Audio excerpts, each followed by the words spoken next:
আসসালামু আলাইকুম। আজকে রান্না করব চিকেন কোরমা। এর জন্য প্রথমে মুরগির মাংসগুলো ভালো করে ভেজে নেব।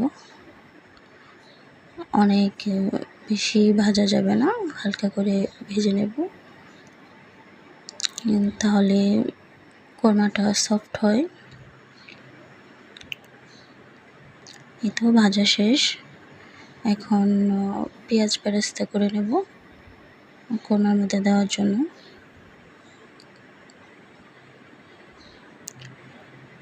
সাথে দিয়ে দেব সামান্য একটু লবণ, তাহলে বেশ তাড়াতাড়ি পেঁয়াজ বেরেস্তাটা হয়ে যায়। এই তো আমার পেঁয়াজ বেরেস্তা করাও শেষ, সুন্দর একটা কালার এসেছে। এখন একটি পাতিলে দিয়ে দেব পরিমাণ মতো তেল। আপনি চাইলে ঘিও দিতে পারেন, কিন্তু আমি সয়াবিন তেল ব্যবহার করেছি।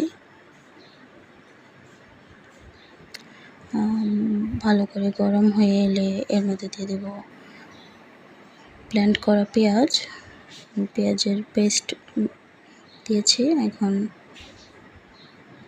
দিয়ে দেব পরিমাণ মতো লবণ। পেঁয়াজটা ভেজে নেব 3-4 মিনিট। এখন এর মধ্যে দিয়ে দেব আদা রসুন বাটা, আবারও ভেজে নেব 3-4 মিনিট।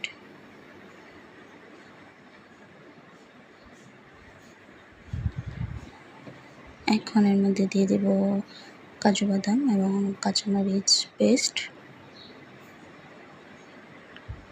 আবারও 2 মিনিটের মতো ভেজে নেব। এই তো ভাজা শেষ। এখন সামান্য পানি দিয়ে দেব মশলা কষানোর জন্য। প্রথমেই দিয়ে দেব ধনিয়ার গুঁড়ো পরিমাণ মতো, দিয়ে দেব জিরে গুঁড়ো,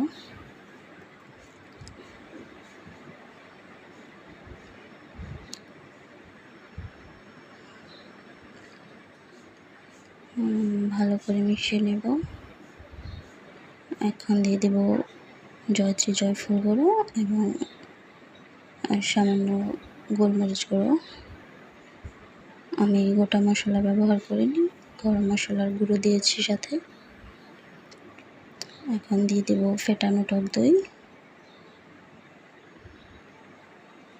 আবারও কয়েক মিনিট ভালো করে কষিয়ে নেব।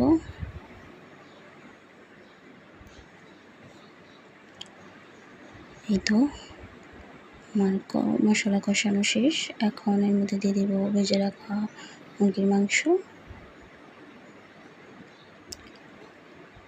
5 মিনিট কষানোর পর দিয়ে দেব গরুর দুধ। আমি এর সাথে গুঁড়া দুধও ব্যবহার করেছি, তাহলে খেতে বেশ ভালো হয়। এখন দিয়ে দেব কাঁচামরিচ, আমি টুকরো করে দেব হালকা ঝাল হওয়ার জন্য।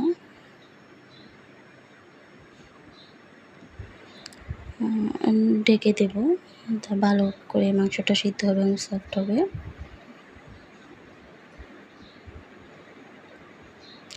নেড়ে দেব যাতে নিচে লেগে না যায়।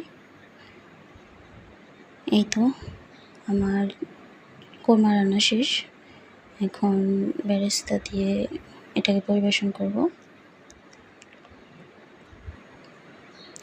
ফাইনাল লুক আমার চিকেন কোরমা।